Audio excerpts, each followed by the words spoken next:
Ito ang latest chika. Donnie at Belle posibleng magkatuluyan.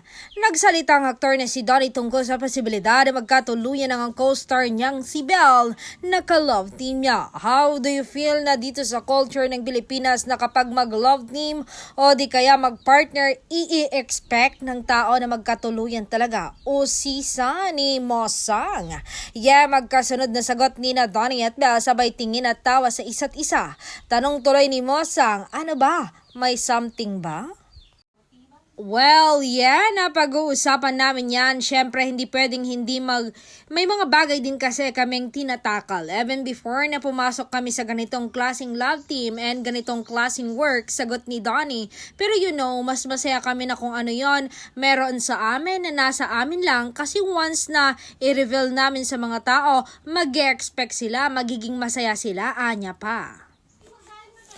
Dagdag pa ng aktor, tapos kapag alam na nila, nakikita na nila kung saan sila masaya, mag-expect pa lalo. So ang mangyayari niyan, hihigitan pa nilang lalo yung ine-expect sa amin. So kami naman, tataas kami sa level na ine-expect nila, imbes na pwede naman kaming magdahan-dahan. So masang-ayon naman si Mosang sa sinabi ito ni Donnie tungkol sa love team. Una't higit daw kasi sa lahat, dapat masaya at kontento muna ang couple sa isa't isa bago nila ipasa ang ganoong feeling sa kanilang mga taga-subaybay.